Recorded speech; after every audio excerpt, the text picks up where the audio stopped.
أعوذ بالله من الشيطان الرجيم بسم الله الرحمن الرحيم إنما نحن مستهزئون الذي تقرد مفك سرق عزيز المناسبة ذكر في فرمي دري مناسبة ویلش دا د مفك دفارا عطب سرق کلام ذکر نشو نو دري مناسبة ذکر کری چه دري ومه که تقاضا دا عدم عطب دا یوا تاکید لما قبله دا د مخکې کلام دپاره چې دوی ورته وی انما معکم ورته وی موږ تاسو سره یو نو انما مستهزئون د هغې دپاره تاکید دی او مؤکد او تاکید کې اتصال وي د کمال په دې کې عطف نه نو ځکه عطف نه دی راغلی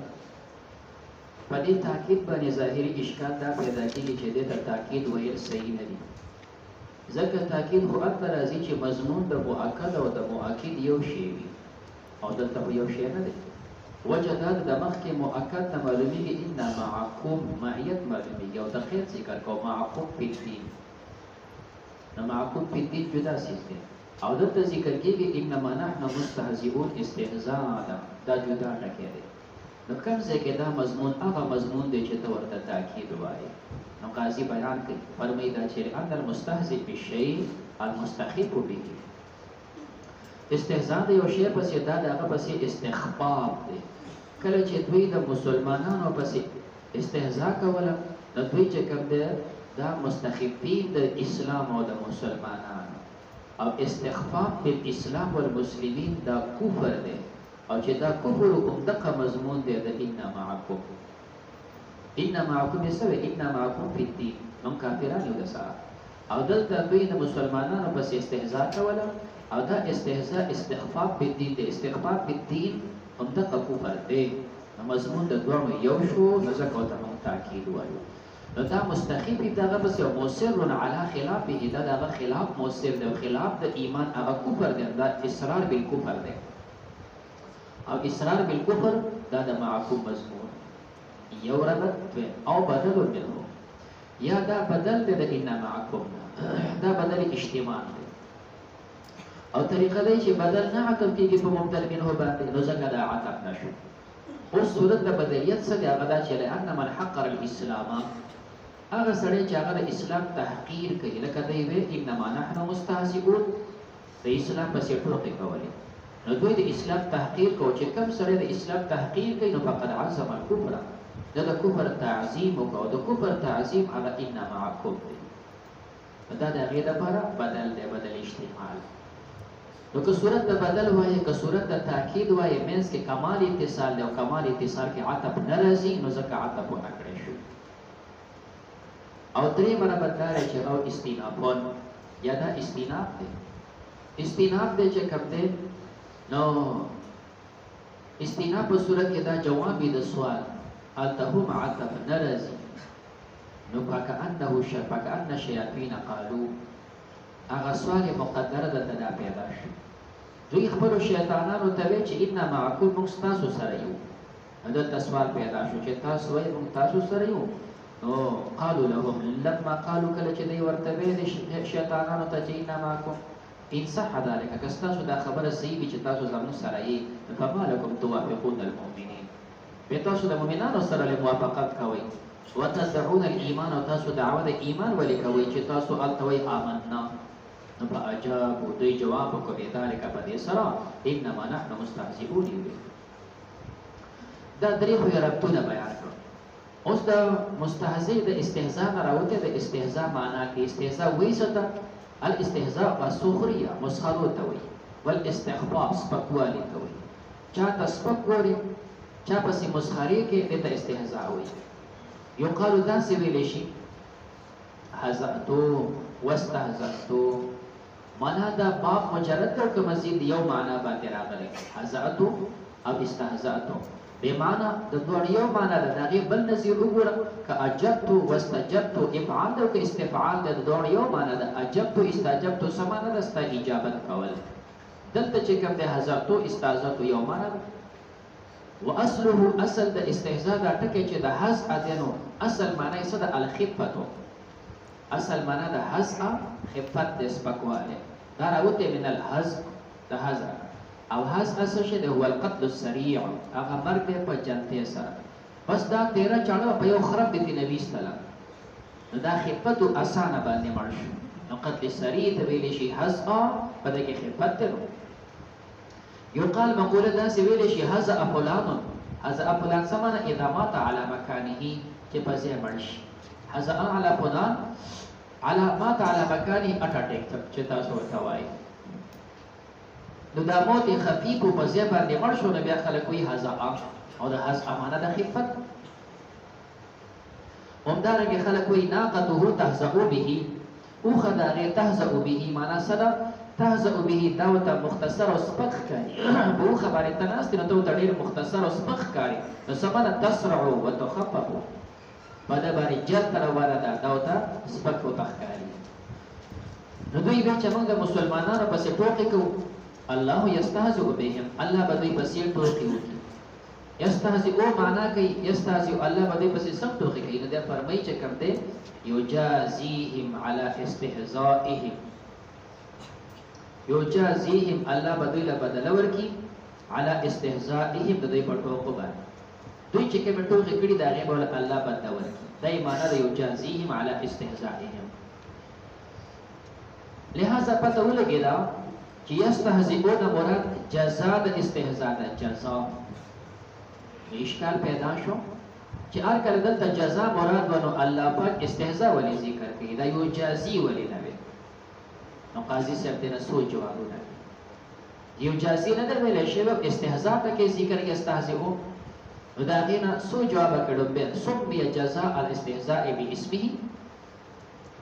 مسما شوله جزا د استهزاء، اصل خو دلته جزا وه، هغه جزا نه تعبیر وکړه شو په دې استهزاء سره. کما سمي جزاء السیئة سیئة، لکه څنګه چې د سیئې نه تعبیر کړی شوی دی په سیئې سره. وجزاء سیئة، نو سیئة د بدې بدلا، الله وایي بدي ده، نو دا خو بدي نه وي، د بدې بدلا د عدل وي. خو د عدل نه چې تعبیر کېږي په سیئې سره، دې ته ویلی شي مشاکلت.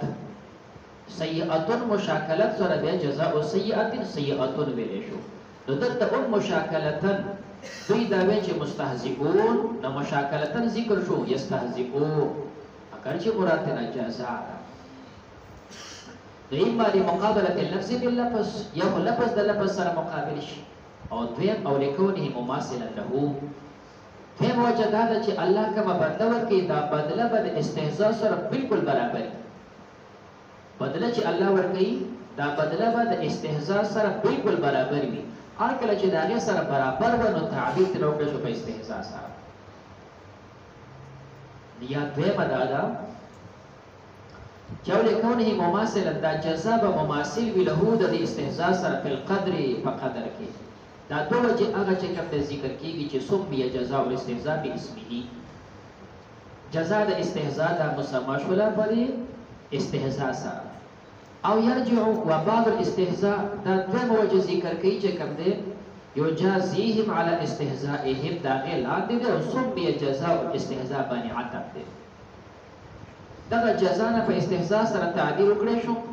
یا خو مشاکلتو یا مماثلتو، او دویم او یرجع وبال الاستهزاء علیهم، دا دویمه وجه ذکر کوي چې ګوره دوی د مسلمانانو پسې ټوکې کولې.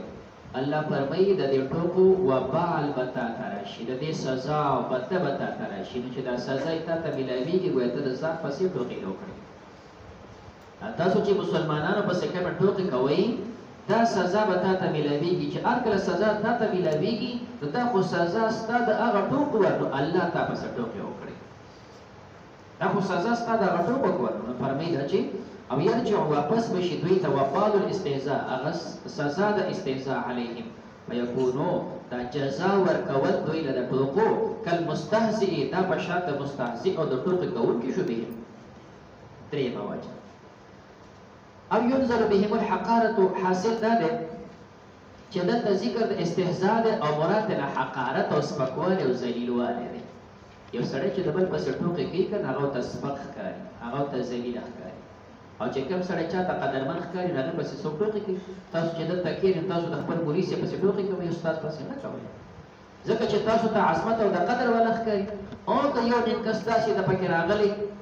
چې هغه صرف شر د پاره راغلی دی شرین هغه د ګلاب پسې ټوکې کوي د ګلاب پسې به بل هم څه وي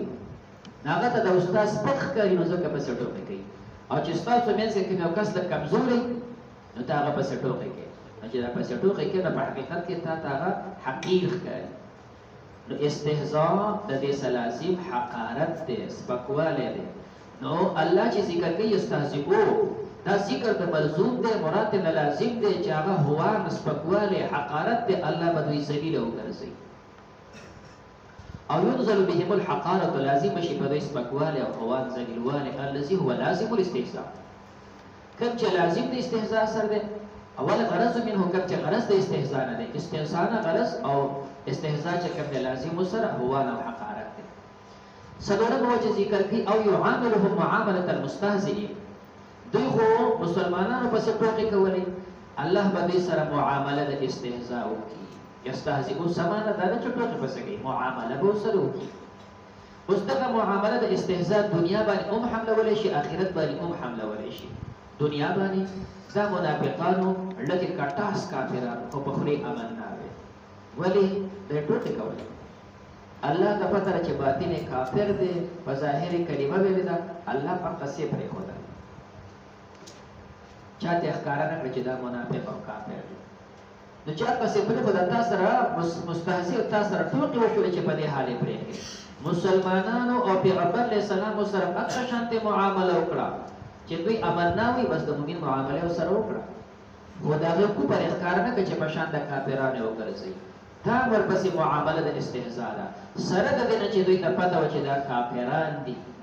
خو بیا یې دغه کو پر پټ د استهزاء سره وشوله دنیا کې آخرت کې به دغه شانتي سره وشي چې دوی لپاره د جهنم د دروازه کولو شي جنت ته پاره دی بر روان شي چې دې سر ته ورسیږي نو بیا به فرشتي پر راکېږي بیا به مېسته ورسي بیا به دروازه کولوي بیا به وی مېسته ورسي دا ټوکې به سره کی د جیلی د دروازه کولو کې راشه نو چې دې راغونډي کی بیا پر راکېږي په وهاله مېسته ورسي نو سمره معنا کې او يعاملهم بیا بدوی سره معامله کولی شي معامله المستهزئ اما په دنیا یا په دنیا کې سره معامله د استهزاء ده فبإجراء أحكام المسلمين عليهم فدې باندې جاری کړي احکام د مسلمانانو او د دې سره و استدراجهم بالامهال دوی ته مهلت ورکړي د درجه په درجه نيسي وزياده په نعمتونو کې ور زیادت کې على التمادي في الطغيان چې دوی خچ کم دې زیات شي په سرکشي کې د دنیا کې دوی سره د استهزاء معامله ده ورنه کې استهزاء نه وي په کار چې دې کوپر ښکارا شوی دې سره کوپر معامله شوه واما في الاخره ارجع اخرت کې استهزاء ده فبأن يفتح لهم قلوب بکړي دوی لپاره وهم في النار دوی په اور کې وي بابا الى الجنه جنت طرف دروازه کولو شي فيسرعون نحوه دوی به جنت طرف منډي فإذا صاروا إليه کله چې دروازې ته ورسیږي نو سد عليهم الباب دروازه بند کړي شي او ذلك قوله تعالى دا الله دا قول دی چې فاليوم الذين آمنوا من الكفار يضحكون نن بس مؤمنان د کافرانو پسې وخاندي نو بیا به چې کوم دی په کو تكون وهلی شي دروازه پسې بند کړي شي مسلمانان پسې وخاندي وانما استوني به ولم يعتب سره یا دوی اعتراض نه وکولي شي یو مسله دا ده چې خود تقاضي کلام لک خلط کړي ته الله یستهزئ دا کلام چې کوم دی ذکر شو په طریقې د استیناف سره نو عطف نشو نو یو اعتراض نه پښو چې دلته دا کلام په عطف سودی نه ذکر کېدو دوی دا به چې انما نحن مستهزئون ففکروا چې والله یستهزئ په عطف ذکر شوی نو عطف سره دا کلام ولې ذکر نشو دا جواب دی عطف سره ذکر شوی چې دا په حقیقت کې کلام استنافي دی او چې کلام استنافي دی نو د دې وجنا عطف سره ذکر نشو ځکه استناف عطف نه ذکر کیږي نو انما نحن مستهزئون دایو موږ مسلمانانو پسې ټوکې کوو نو سوال پیدا شو هر کله چې د مسلمانانو پسې ټوکې کوي ته بس حال الله جواب کې حال دا دی چې الله یستهزئ به نو دا یو اعتراض چې عطف راغلی جواب دې نو کړی شو کلام استنافي دی نو عطف راغلی دوم چې کوم د اعتراض دا پیدا شو چې ګور وړاندې خو ذکر کېدو انما نحن مستهزئون دا ټوکې د چا پسې کولې د مؤمنانو پسې پکار دا ده چې دا جواب کوم چې کوم د مؤمنانو ورکړي او دوی ذکر کړو جمله اسمیه چې مستهزئون نو دلته اون جواب کې جمله اسمیه پکار وا چې الله مستهزئون دا دوه ټکي خلاف راغله یو خود ټوکې کولې چې کوم د مؤمنانو پسې پکار دا و چې مؤمنانو جواب کړي دلته جواب مؤمنان نه کوي الله یې کوي او دویم خلاف راغله انت دوی اسمیه ذکر کړی دا پکار دا چې جواب هم اسمیه راغلی وي او دلته په جواب کې خو چې کوم دی فعلی راغلی استهزئون نو قاضي دوه نه جواب حاصل د جواب دا دی چې دوی ټوکې د مسلمانانو پسې کوي الله یې جواب وکړو چې الله یې جواب وکړو نو مسلمان جواب ته حاجت پاتې نشو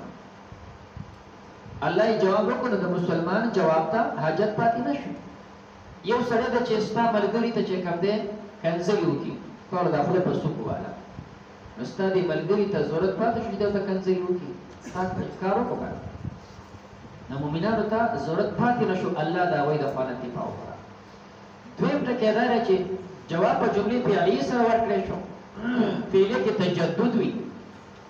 نو دا تجدد ته اشاره ده ولی چې انسان مصیبت او د مصیبت وی او پسیوی دایم شي نو دا هر مصیبت چې دایم شي نو آسان شي نو الله جواب ورکړي په فعلي سره په دې کې تجدد ته اشاره یستهزئ وقت په وقت باندې نوې نکایات نوې عذاب الله ورکړي نوې چې دوی سره مختلف شي وإنما أصطنف به دلته استئناف ذکر شو ولم يعتب او عتب نکړه شو دا لومبنه خبره ته اشاره ده خو اخوا قاضي جواب نه کوي استئناف رااله او عتب رااله عتب ودرانه نو تاسو به سوال دی د جواب مقدر نه دا سوال شو نو عتب رااله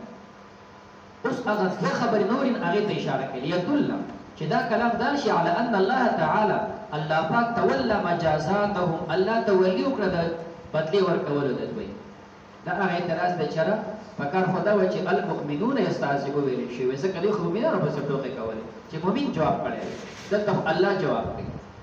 نو مؤمن جواب ته ضرورت پاتې نشو ځکه چې الله پاک تولي وکړه د مجازات د دوی ولم يحوج المؤمنين ومسلمانان محتاج نکړه الی ان يعارضوهم چې دوی له جواب ورکړي د مسلمانانو جواب ته ضرورت پاتې نشو او دریم ټکی چې بیا همدغه ټکی سره ورته چې الله جواب وکړو وان استهزاءهم دې ته اشاره ده چې استهزاء د کافرانو لا يقبل به هغه هیڅ اعتبار نشته په مقابله ما ومقابل د هغه کې يفعل الله بهم چې الله دوی سره کوم فعل وکړو الله چې بنده ورکړ به د مسلمان استهزاء په دې ته ضرورت پاتې نشو تا ته وی چې ستا ملګری ته کنځل نو ټول خپل په سوق ور مستا ملګری ته ضرورت پاتې نشو اوس دا دریم مسله چې را انت باغی اسمیه ذکر کړي ودل ته جواب کې پیل ذکر کیږي نو دا جواب کوي ولعله لم يقل الله مستهزئ بهم اسمیه ذکر نشو ليطابق قولهم چې دا موافق شي دا وایي د قول سره په اسمیت کې ولی اسمیه ذکر نشو پیل ذکر شو جواب بما قول ته اشاره ده بان الاستهزاء چې دا استهزاء د الله د خوانه يحدث حالا فحالا وقت بدا پیدا کیږي ويتجدد حينا بعد حين زمانه پس د زمانه بدا نوي کیږي څنګه چې په پیر کې تجدد دارنګ بدا زمانه پس د زمانه داسې دا نوي کیږي وهكذا ابدقرن كانت دي نکایات الله تعالی د الله سزاګانې فيهم بدوي د الله سزاګانې همدغه شان دي چې وخت بعد دا نوي کیږي كما قال الله فرمایلی دي اولا يرون ايدين نقول